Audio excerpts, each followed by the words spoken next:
Hi tears, welcome back. எல்லாரும் எப்படி இருக்கீங்க? நல்லா இருக்கீங்களா? இந்த ஒரு புகையில நீங்கள் இந்த மாதிரி பயன்படுத்தி பாருங்கள். அதுக்கப்புறமேட்டு 100% பயன்படுத்தி ரிசல்ட் கிடைச்சி சொல்கிறேன். உங்கள் வீட்டில் எலி தொல்லை, பெருச்சாழி தொல்லை, பல்லி தொல்லை எல்லாம் இருக்கவே இருக்காது. அது மட்டுமே இல்லாமல் கரப்பான் தொல்லை, இன்செக்ட்ஸ் தொல்லை, எட்டுகாலி தொல்லை எதுவுமே இருக்காதுங்க. அதுக்காக வேண்டிட்டு நான் கொஞ்சம் புகையில இந்த மாதிரி எடுத்து இந்த மாதிரி கொஞ்சம் குட்டி குட்டியாக நம்ம கட் பண்ணி எடுத்துடலாங்க. அது மட்டுமே இல்லாமல் நீங்கள் இந்த ஒரு வீடியோ உங்களுக்கு பிடிச்சிருந்தா மறக்காமல் உங்கள் ஃப்ரெண்ட்ஸ் அண்ட் ஃபேமிலி கூட ஷேர் பண்ணி சப்போர்ட் பண்ணுங்கள். அப்போ நமக்கு டைம் வேஸ்ட் பண்ணாமல் நேர வீடியோக்குள்ளே போயிடலாம். அப்போ தான் அதுக்காக வேண்டிட்டு நான் ஒரு பாத்திரத்தில் இவ்வளோ ஒரு கிளாஸ் அளவுக்கு தண்ணி எடுத்திருக்கேங்க. நல்ல ஒரு பெரிய கிளாஸ் அளவுக்கு தான் தண்ணி எடுத்திருக்கேன். அதில் நம்ம கட் பண்ணி எடுத்த இந்த ஒரு புகையில் நம்ம இந்த மாதிரி கொஞ்சம் அதில் போட்டு விட்டுக்கலாங்க.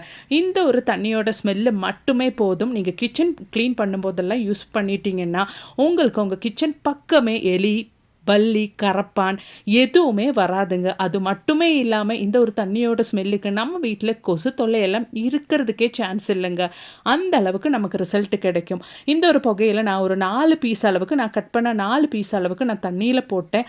அதோடவே எலும்பிச்சம் பழம்லாம் நான் எடுத்ததுக்கு அப்புறமேட்டு அந்த ஜூஸ் எல்லாம் எடுத்ததுக்கு அப்புறமேட்டு நான் ஃப்ரிட்ஜில் அந்த ஒரு தோடு நான் எடுத்து வச்சுருந்தேன். அந்த லெமனோட தோல் கூட நம்ம சேர்த்து இந்த புகையில கூட கொதிக்கிறதுக்காக வச்சு கொடுத்துடலாங்க. அவ்வளோதான். ஒரு 5 நிமிஷம் டைமுக்கு நல்லா கொதிக்க விட்டு அது மாதிரியே நம்ம லோ ஃப்ளேமில் போட்டு ஒரு 5 நிமிஷம் டைம் கூட கொதிக்க வச்சிடலாம். நிறைய பேருக்கு இந்த புகையில தண்ணியில் போட்டு கொதிக்க வைக்கும்போது வர அந்த ஒரு ஸ்மெல்லு பிடிக்கவே பிடிக்காதுங்க. அதுக்கு தான் நம்ம இந்த ஒரு லெமனோட தோல் கூட சேர்த்துருக்கோம். அப்போ அது கொதிச்சு வர டைமில் அந்த லெமனோட ஸ்மெல்லு மட்டும்தான் நல்லபடியாக கொதிச்சு வரும். அதனாலேயே நல்ல ஒரு ஸ்மெல்லு இருக்குங்க இந்த சொல்யூஷன் நம்ம யூஸ் பண்ணும்போது. பாருங்கள், நல்லபடியாக கொதிச்சு வந்துருச்சு. அது இந்த மாதிரி நல்லா கொதிக்கிற டைமில் நீங்கள் ஃப்ளேம் ஒரு லோவாக வச்சு ஒரு 5 நிமிஷம் டைம் கூட நல்லா அந்த ஒரு புகையில குக் பண்ணி எடுத்துக்கோங்க. அதுக்கப்புறமேட்டு நீங்கள் ஆஃப் பண்ணிவிட்டு நல்லா ஆறுனதுக்கு அப்புறமேட்டு நம்ம அதை பயன்படுத்திக்கலாங்க. பாருங்கள், நம்ம ரெடி பண்ண இந்த ஒரு சொல்யூஷன் நல்லாவே ஆறி வந்துருச்சு. இதுக்கப்புறமேட்டு நம்ம இது ஒன்று ஃபில்டர் பண்ணி எடுத்துடலாம். அதுக்கப்புறமேட்டு ஸ்ப்ரே பாட்டிலில் ஊற்றி தான் நம்ம இது பயன்படுத்த போகிறோம். அதுக்காக வேண்டிட்டு நான் இந்த மாதிரி ஒன்று ஃபில்டர் பண்ணி எடுக்கிறேங்க. இந்த ஒரு சொல்யூஷன் யூஸ் பண்ணி நம்மளோட kitchen gas stove, counter top அது மட்டுமே இல்லாமல் நம்மளோட கிச்சன் சிங்க்கு, வீடு துடைக்கும் போது கொஞ்சம் வீடு துடைக்கிற தண்ணியில் இந்த ஒரு சொல்யூஷன் ஊற்றிட்டு நீங்கள் வீடு தொடச்சி விட்டுட்டிங்கன்னா கூட உங்களுக்கு எலி தொல்லை, பல்லி தொல்லை, கரப்பான் தொல்லை எதுவுமே இருக்காதுங்க. அது மட்டுமே இல்லாமல் இந்த ஒரு புகையிலையோட ஸ்மெல்லுக்கு பாம்பு கூட உங்கள் வீட்டு பக்கமே வராதுங்க.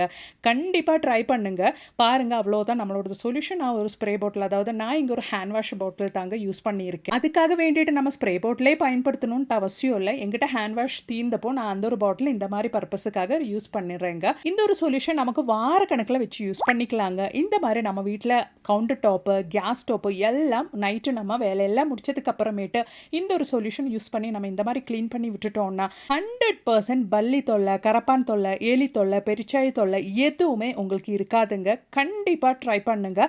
பிடிச்சிருந்தா மறக்காம ஒன்று லைக் பண்ணுங்க ஃப்ரெண்ட்ஸ்.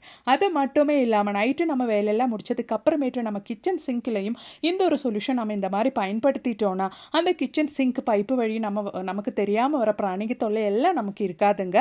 கண்டிப்பாக ட்ரை பண்ணி பாருங்க. அப்படி நமக்கு நம்மளோடது அடுத்த டிப் ஒன்று பார்த்துடலாங்க. அதுக்காக வேண்டிட்டு நான் இந்த மாதிரி ஒரு பாத்திரத்தில் ஒரு கைப்பிடி அளவுக்கு கல்லுப்பு தாங்க போடுறேன். நிறைய பேர் நான் முன்னாடி வீடியோலாம் போடும்போது காரில் எலியெல்லாம் ஏறுதுங்க. அந்த எலியை ஓட வைக்கிறதுக்காக வேண்டி நம்ம என்ன செய்யலாம் அப்படின்றது கேட்டிருந்தாங்க. அவங்களுக்காக வேண்டி தான் இந்த ஒரு வீடியோ. இந்த மாதிரி நீங்கள் கல்லுப்புக்கு மேலே கொஞ்சம் புகையில் இந்த மாதிரி ஜஸ்ட்டு கட் பண்ணி போட்டுட்டு அது உங்கள் காருக்குள்ளே எங்கே உங்களுக்கு எலி தொல்லை ரொம்ப ஜாஸ்தியாக இருக்கும் அந்த இடத்துல நீங்கள் கீப் பண்ணி வச்சுக்கோங்க.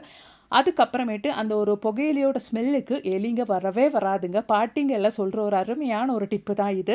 100% ரிசல்ட்டு கிடைக்கக்கூடிய ஒரு டிப்பு. அப்படி இல்லை உப்பு இல்லாமல் கூட நீங்கள் ஜஸ்ட்டு புகையில் உங்களுக்கு எங்கே காருக்குள்ளே எலிங்க வருது, எலி தொல்லை இருக்குன்னு தோணுச்சுன்னா அந்த இடத்துல நீங்கள் புகையில் ஜஸ்ட்டு வச்சு கொடுத்தா கூட போதுங்க. காருக்குள்ளே எலி வரவே வராது. அது மட்டுமே இல்லாமல் நம்ம வீட்டை சுற்றிலும் எலி தொல்லை, பெருச்சாழி தொல்லை எல்லாம் இருக்கிற இடத்துல நம்ம புகையில் இந்த மாதிரி கட் பண்ணி போட்டு வச்சிட்டோன்னா அந்த ஒரு ஸ்மெல்லுக்கு எலிங்க, பெருச்சாழிங்கெல்லாம் நம்ம வீட்டு பக்கமே வராதபடி ஆயிருங்க. கண்டிப்பாக ட்ரை பண்ணுங்க. எலி, பெருச்சாழி இவங்களெல்லாம் நம்ம கொல்லாமல் நம்ம வீட்டு பக்கமே வராதபடி செய்யக்கூடிய அருமையான டிப்புங்க தாங்க இதெல்லாம். கண்டிப்பாக ட்ரை பண்ணுங்க. பிடிச்சிருந்தா மறக்காமல் உங்கள் ஃப்ரெண்ட்ஸ் அண்ட் ஃபேமிலி கூட ஷேர் பண்ணி சப்போர்ட் பண்ணுங்க ஃப்ரெண்ட்ஸ். தேங்க்ஸ் ஃபார் வாட்சிங்.